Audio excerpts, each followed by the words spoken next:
আসসালামু আলাইকুম প্রিয় দৌলতপুরবাসী। আজকে আমি অত্যন্ত দুঃখ ভারাক্রান্ত মন নিয়ে আমার প্রিয় দৌলতপুর লঞ্চঘাটে দাঁড়িয়ে আছি। আপনাদেরকে একটি কষ্টের কথা জানাই। সবসময় তো আপনাদেরকে ইতিহাস ঐতিহ্যে দৌলতপুরের যেই সুখবর, ভালো নিউজ, গুড নিউজগুলো আমি দেওয়ার চেষ্টা করি। আজকে একটা দুঃখের নিউজ দিব। আমাদের যে ঐতিহ্যবাহী দৌলতপুর লঞ্চঘাটটি ছিল, যেটি প্রায় অর্ধ শতকের বেশি সময় ধরে এখানে ছিল, যে প্লাটুনটি, জেটিঘাটটি আপনারা দেখেছেন, আর সেটি নৌ পরিবহন মন্ত্রণালয়ের লোকেরা রাতের আধারে এখান থেকে নিয়ে গেছে। মূলত আমাদের দৌলতপুর ঘাটটির এই লঞ্চ ঘাটটির ইজারা মূল্য হচ্ছে 16,000 টাকা, আমি দেখেছি আমাদের সরকারি ডাটাবেজে।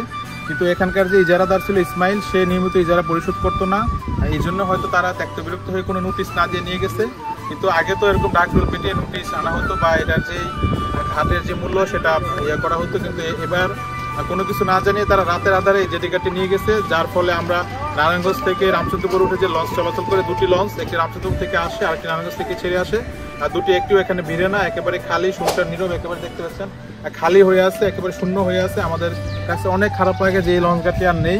তো দৌলতপুরবাসীর আকুল আবেদন, যথাযথ কর্তৃপক্ষ যাতে এই বিষয়টি ভেবে দেখেন এবং অতি দ্রুত যাতে দৌলতপুর এই লঞ্চ ঘাটটি দ্রুত ফিরিয়ে আনা হয়, আর সেটার দাবি জানাচ্ছেন দৌলতপুরের সাধারণ জনগণ। তো দৌলতপুরবাসীর কাছে আমার আকুল আবেদন, আপনারা প্রত্যেকে ভিডিওটি শেয়ার করে দিবেন, যাতে আমাদের যারা কর্তৃপক্ষ আছে তাদের সবার টনক নড়ে, এবং আমাদের যারা এই অথরিটি রয়েছে বাংলাদেশ সরকারে, তারা প্রত্যেকে যেন ভিডিওটি দেখতে পারে, এবং আমরা যাতে দ্রুত এই দৌলতপুর লঞ্চ ঘাটটি ফেরত পাই, এবং আমাদের সেই পুরনো ঐতিহ্য এই লঞ্চ ঘাট দিয়ে আমরা যাতায়াত করতে পারি, নিয়মিত ওঠা নামা করতে পারি, এবং মানুষজন যাতে এখান থেকে বিভিন্ন জায়গায় যেতে পারে, সেই প্রত্যাশায় রইল।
বলে দিয়েছেন।